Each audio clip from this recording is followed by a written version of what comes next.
Hello guys, कैसे हैं आप लोग। उम्मीद है आप सब खुश रहे हो। तो आज की वीडियो है हमारी बहादुर शाह का हाथी। मैं इसको पढ़ देता हूँ जिसमें जैसे ये है। अमारी अल्फाज और मायने यानी वर्ड मीनिंग। अमारी, हाथी की पीठ पर एक कुर्सी बांधी जाती है जिस पर आदमी बैठ जाते हैं। ठीक है। रातिब, जानवर का खाना। जागीर, बादशाह की तरफ से अता की गई जमीन। सरनगू, सर झुकाए हुए। मस्ती, नशा या मतवालापन या खुशी की हरकतें। मस्तक, हाथी का माथा या पेशानी। मैं यानी साथ। फील, हाथी। गाफिल, बेखबर। रूबरू, आमने सामने या मुकाबिल। फीलबान, हाथी चलाने वाला या महावत। चलिए गाइस, इसका हम खुलासा देखते हैं और बहुत ही ज़रूरी है ये खुलासा। देखते हैं इसमें क्या है। सबक का खुलासा। इस मजमून के मुसन्निफ मीर बाकर अली दहलवी ने बहादुर शाह के हाथी की खूबियां बयान की हैं। बहादुर शाह के पास मौला बख्श नामी एक बहुत ऊंचा हाथी था। उसके कद जैसा दूसरा हाथी नहीं था। कद की ऊंचाई की बिना पर वो दिल्ली के किसी दरवाजे से निकल नहीं सकता था। बहादुर शाह ने लाहौरी दरवाज़ा तोड़वाकर इतना ऊंचा कर दिया कि मौला बख्श इससे निकल जाता। ये हाथी अकबर बादशाह शाह सानी के ज़माने में कोई सौदागर लाया था। उसके फीलबान बुखारा का एक सैयद थे, क्योंकि ये किसी और शख्स का बादशाह की तरफ पीठ करना बेअदबी थी। ये कुछ ऐसा है कि मतलब बेअदबी करके बैठ गया या जो भी है। ठीक है। आप इसकी पूरी स्टोरी सुनेंगे तो उसमें जो है तफसील से, जो कि मैंने इसकी वीडियो ऑलरेडी डाल चुका हूँ। ठीक है।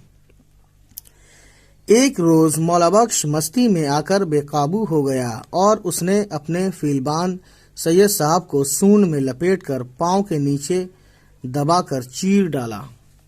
सैयद साहब की बेवा अपने 2 डेढ़ बरस के बच्चे को लेकर रोती पीटती आई और हाथी के सामने बच्चे को डालकर कहा, इसको भी मार डाल। मौला बख्श की मस्ती उतर चुकी थी। उसने बच्चे को सूंड से पकड़कर अपनी गर्दन पर बिठा लिया। उस रोज से बच्चा मौला बख्श के साथ रहता। अगर ये बच्चा उसके पास नहीं रहता तो मौला बख्श खूब हंगामा करता। बच्चे का नाम रहमत अली था। जब रहमत अली बड़ा हुआ तो उस के हम उम्र बच्चे उसके साथ खेलने आते। रहमत अली मौला बख्श से कहकर उन्हें गन्ने खिलवाता। बच्चे मौला बख्श के साथ खेलते, उसकी सवारी करते। जब चिड़कटा मौला बख्श के लिए रोटी लेकर आता तो वो रोटी खाते वक्त रोटी का एक किनारा अपनी बाछ से बाहर निकाल देता। जो भी लड़का करीब होता दौड़कर उस रोटी को पकड़ लेता। हाथी की रोटी 2-3 इंच मोटी होती है।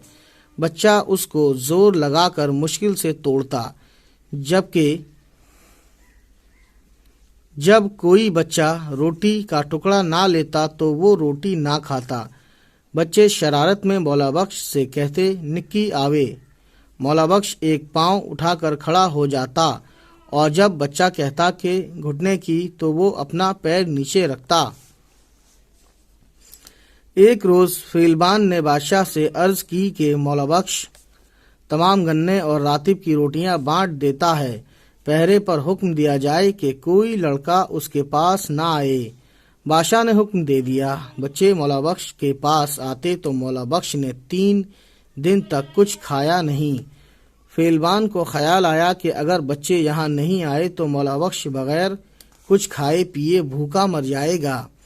फीलबान ने बादशाह को बताया तो बादशाह ने कहा, भाई मैं भी फकीर हूँ और मेरा हाथी भी ऐसा है। खुदा ने हमको इस वास्ते दिया है कि बांट कर खाएं। चुनाचे बच्चों को वहां बुलाया गया। तब मौला बख्श ने गन्ने और अपना रातिब बांट कर फिर खुद खाया। मौला बख्श जब बादशाह के रूबरू आता तो दोनों घुटने टेक कर सलाम करता और जब बादशाह सवार होते तो निहायत अदब से सरनगू होकर चलता था। तो गाइस, ये है आज की वीडियो। अगली वीडियो में हम इसके क्वेश्चन आंसर और जो भी एक्सरसाइजेस उसके सॉल्यूशन करेंगे। चलिए हमारा ये मैसेज सुन लीजिए। تو گائز ہماری اس ویڈیو کی ڈسکرپشن میں کچھ لنکس ہیں، ان میں ایک لنک اردو سیکھنے کے لیے اردو کی بک کا ایک لنک بھی ہے۔ اسے خریدنے کے لیے لنک پر کلک کریں اور امیزن سے بک کو خریدیں۔ چلیے پھر گائز دیکھتے رہیں ہماری ویڈیوز کو اور شیئر کرتے رہیں ہمارے چینل کو۔ تب تک لیتے ہیں آپ سے الوداع، بائے بائے، ٹیک کیئر۔